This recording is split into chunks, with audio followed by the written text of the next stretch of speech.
امام رضا علیہ السلام کا جو خطبہ ہے جس میں امام رضا علیہ السلام امامت پر گفتگو کر رہے ہیں، قصہ ابتدائی جو آغاز ہے قصے کا جو آغاز ہے وہ بڑا دلچسپ سا ہے ذرا. تو کہتا ہے کہ ہم مسجد میں تھے، جمعے کی راوی کہتا ہے مرو کی مسجد میں تھے. مرو یعنی خراسان. یعنی یہ واقعہ کب کا ہے؟ یہ واقعہ 200 ہجری سے لے کر 203 ہجری کے درمیان کا. تو یہ شخص کہہ رہا ہے کہ ہم مسجد میں تھے، جمعے کا دن تھا. اب جمعے کا دن مسجد مسلمانوں سے بھری ہوئی ہے، تو تذاکرنا فی مسئلۃ الامامہ، ہم نے امامت کے بارے میں گفتگو کی، بھائی امامت کیا ہے. اور ہر آدمی اپنی بات کہہ رہا تھا. خیر میں بیٹھا، گفتگو سنی، مجلس برخاست ہوئی، ہر آدمی اپنے گھر گیا. میں حضرت کی خدمت میں پہنچا نماز جمعہ کے بعد. تو گفتگو کی امام سے، السلام علیکم، اور کیا یا ابن رسول اللہ کہ ہم نے مذاکرہ کر رہے تھے ہم ایک امامت کے بارے میں، اور پھر ہم نے یہ ذکر کیا کہ واختلاف القوم فیہا، اور لوگوں کا امامت کے بارے میں جو اختلاف ہے اس کا بھی ذکر ہوا. کیونکہ قرآن امامت کی تفسیریں بہت مختلف ہیں، امامت پر اختلاف بہت زیادہ ہے، امامت کی ڈیفینیشن پر. یہ امامت، اب اس امامت کو کیسے سمجھیں؟ حضرت رضا کے ذریعے سمجھیے. جب راوی نے کہا کہ ہم نے اختلاف کا ذکر کیا، فتبسما، جناب رضا نے تبسم فرمایا. تبسم کیوں ہے؟ یہ ایک طنز آمیز تبسم لگتا ہے، اور لوگوں کی بے عقلی اور کم عقلی پر. اور امام نے ایک طویل گفتگو کے بعد ایک سوال پوچھا کہ کیا امامت دین میں ہے کہ نہیں ہے، تم یہ بتاؤ. خوب توجہ کریں، میں دہرانے کا وقت نہیں ہے. امامت کے بارے میں گفتگو ہوئی، امامت پر اختلاف کے بارے میں گفتگو ہوئی، ہر آدمی اپنا ایک راگ الاپ رہا تھا. جب حضرت رضا نے اس نے تبسم فرمایا اور یہ سوال فرمایا، امامت دین میں ہے کہ نہیں ہے، یہ بتاؤ. راوی سے پوچھا، اس نے کہا جی. کہا قرآن میں یہ آیت ہے کہ نہیں ہے، ما فرطنا فی الکتاب من شیء، ہم نے کتاب میں کسی چیز کی کمی نہیں چھوڑی ہے. امامت ہے دین میں، کتاب میں کسی چیز کی کمی نہیں ہے. جب قرآن تمہارے درمیان ہے تو اختلاف ہو کیوں رہا ہے، یہ بتاؤ. اس کا مطلب یہ ہے ہمارے لیے قرآن کافی ہے کہ تھیوری صبح و شام تم غلط ثابت کرتے ہو. تم ڈھونڈ رہے ہو کسی ایسے شخص کو جو اختلاف کو حل کر سکے. امت میں امامت کی ڈیفینیشن پر اختلاف دلیل ہے کہ یہ جملہ غلط ہے، حسبنا کتاب اللہ. قرآن ہے، نکالیے، اختلاف کو حل کیجئے. ہر شخص اپنا راگ الاپ رہا ہے. امامت نام ہے لیڈرشپ کا، غلط. امامت نام ہے ملک کو چلانے کا، غلط. امام زمانہ اس وقت ملک کو ظاہری لحاظ سے چلا رہے نہیں چلا رہے، برکتیں ان کی روحانیت کی الگ ہیں. ایڈمنسٹریٹو پوائنٹ آف ویو سے امامت کی ڈیفینیشن کو اگر آپ دیکھیں، امام یعنی ایک ایڈمنسٹریٹر ہوتا ہے جو ملک کو چلاتا ہے. امام نے تو ہمارے کبھی نہیں چلایا ملک کو. مولا کائنات کی حکومت کے بعد ملک کہاں چلا پائے؟ ائمہ کو ظاہری حکومت نہیں ملی. امامت نام ہے معاشرے کی رہنمائی کا. کہاں معاشرے کی رہنمائی کی؟ چوتھے امام کے 8-10 شاگرد ملتے ہیں. امام جعفر صادق علیہ السلام کے 14-15-19 شاگرد. یہ جو 4000 شاگرد امام جعفر صادق علیہ السلام کے ہیں، وہ اسی طرح سے ہیں کہ کسی آیت اللہ کی مجلس میں اگر وہ مجلس پڑھ رہے ہیں آیت اللہ، تو 2000 آدمی بیٹھے ہوں. جو خالص ترین نظریات ہیں اس مرجع تقلید کے آیت اللہ کے، قرآن اور حدیث کے بارے میں، وہ 10 15 20 25 50 سے زیادہ نہیں ہوتے. تو امامت نام کس کا ہے؟ پھر امام نے فرمایا اس سے کہ قرآن میں ہر چیز کا ذکر موجود ہے نا.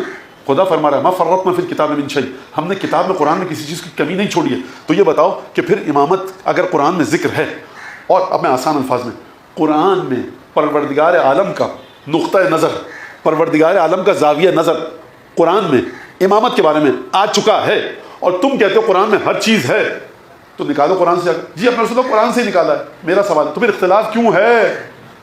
اختلاف ثابت کرتا ہے کہ قرآن پر، اگلی حدیث میں فرمایا، قرآن پر ایک ایسا ولی ہونا چاہیے سرپرست قرآن کا، جو قرآن کی آیات کی صحیح اور حقیقی تفسیر کرے. کس کی مرضی کے مطابق تفسیر کرے؟ نازل کرنے والے کی مرضی کے مطابق تفسیر کرے. اب سمجھ میں آیا یہ جملہ؟ وَمَعَنَا کتاب اللہ الناطق، ہمارے ساتھ ہے خدا کی کتاب جو ہم سے گفتگو کرتی ہے. قرآن گفتگو ہم سے کرتا ہے، تم سے نہیں کرتا. قرآن ہم سے بات کرتا ہے، تم سے نہیں کرتا. نحن بقیۃ استخلفها علیکم، ہم پر رسول خدا چھوڑ کر گئے. پھر امام نے فرمایا ایک عجیب جملہ، امام رضا علیہ السلام نے، هل يعرفون قدر الامامة ومحلها من الامة فيجوز فيها اختيارهم.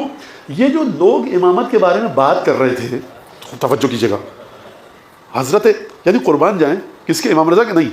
بہت اوقات سے ہماری بڑی بات ہے، قدموں کی خاک کے قربان جائیں امام رضا کے، اور امام رضا کے زائرین کے قدموں کی خاک کے قربان جائیں، اگر یہ جان البتہ اس قابل ہو کہ قربان ہو سکے. یاد رکھیے گا، ائمہ ایک ایسی جگہ سے گفتگو شروع کرتے ہیں کہ جہاں پہ 5 سال کا بچہ بھی سمجھ سکے. کوئی بچہ میرا ہاتھ پکڑے کہ 10 سال کا کہ مولانا کراچی ایئرپورٹ پہ ہوائی جہاز خراب ہو گیا ہے، آپ صحیح کر دیجئے. یہ بچہ کبھی نہیں کرے گا. اگر کوئی بچے سے کہے کہ بھائی تمہارے ابا یا بابا وہاں پر ہیں، مسئول ہیں، ذمہ دار ہیں، مولانا کو لے جاؤ، بچہ کیا کہے گا مولانا کو ہوائی جہاز ٹھیک کرنا آتا ہے. اور کوئی بچہ زیادہ سے کہیں گے آتا بھی ہے کچھ ہوائی جہاز ٹھیک کرنا. یعنی 5 سال کے بچے کو بھی پتا ہے کہ حقیقت جس شخص کو کسی چیز کی نہیں پتا اس مسند پر مت بٹھاؤ. اب آپ سمجھے کہ دین فطری ہے، اس کا مطلب کیا ہے؟ مولانا کی داڑھی لمبی ہے، امامہ اچھا ہے، ابا قبا سے خوشبو آ رہی ہے، استری ہوئی ہے، بٹھا دو لا کر ممبر پہ. نہیں بٹھاتے آپ. مجلس کے لیے جب رشتہ دار آپ سے پوچھتا ہے تو آپ کہتے ہیں فلاں کو لے آؤں، بھائی مجلس پڑھ دیں گے، صحیح سے بات کرنی آتی ہے، کوئی مسائل فضائل کا ذکر آتا ہے، یہ ہے وہ ہے فلاں ہے، کراچی میں داخلے میں پابندی تو نہیں ہے، ماشاء اللہ 1 گھنٹے کی مجلس کے لیے اتنی تگو دو، اور وہ خدا جو روز ابد سے ازل تک کے لیے اپنی امت کی ہدایت کرنا چاہے اس کے لیے آپ ہر ایک کو لے آئیں گے. امام رضا فرما رہے ہیں هل يعرفون قدر الامامت ومحلها من الامه فيجوز فيها اختيارهم. ان کو پتہ ہے کہ امام ہے کیا، پہلا نقطہ. دوسرا نقطہ یہ جانتے ہیں کہ جب امام کو لایا جاتا ہے، سماج میں بٹھایا جاتا ہے، تو امام کا اپنے امتیوں سے تعلق کیا ہوتا ہے، تاکہ فیجوز فیہا اختیارہم. اور عجیب جملہ امام نے فرمایا اس خطبے کے اندر، ایک درود بھیجیے محمد آل محمد، اور میں الفاظ آپ کے سامنے بولوں.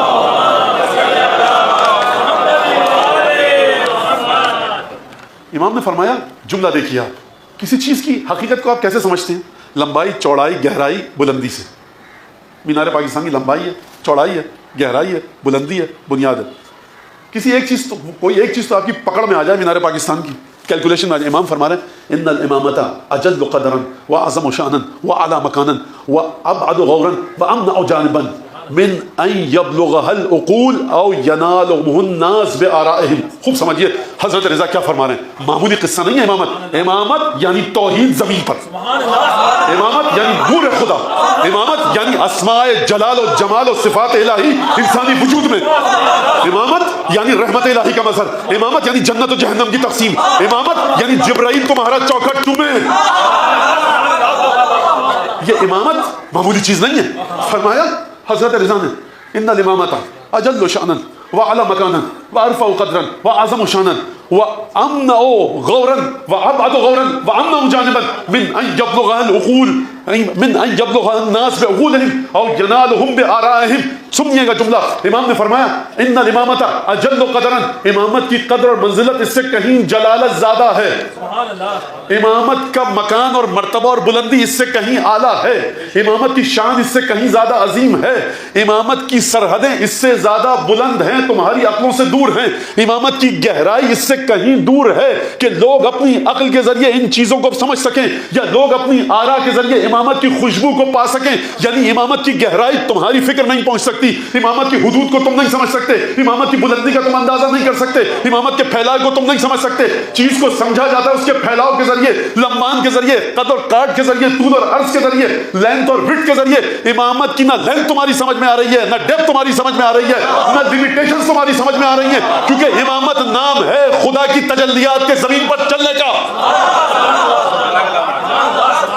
جب نام یہ ہے خدا کو تم اپنی عقلوں کے ذریعے سمجھ سکتے ہو؟ نہیں سمجھ سکتے، تو اسی خدا کے نور کا امین ہے. کیا فرمایا زیارت امین اللہ نے، السلام علیک یا امین اللہ فی ارضہ وحجتہ علی عبادہ. اے مولا کائنات، تو خدا کی امانتوں کا امین ہے زمین میں. جبرائیل امین نہیں ہے، اسرائیل امین نہیں ہے، میکائیل اسرافیل امین نہیں ہے، روح القدس امین نہیں ہے. اگر کوئی امین ہے اسرار الہی کا علی ابن ابی طالب ہے، کیونکہ امانت الہی کا امین ہے، اس لیے کہا گیا السلام علیک یا نور اللہ فی ظلمات الارض. اے علی ابن ابی طالب، سوائے تیرے کوئی خدا کا نور ہے ہی نہیں، تو ہے خدا کا نور زمین کے اندھیروں میں.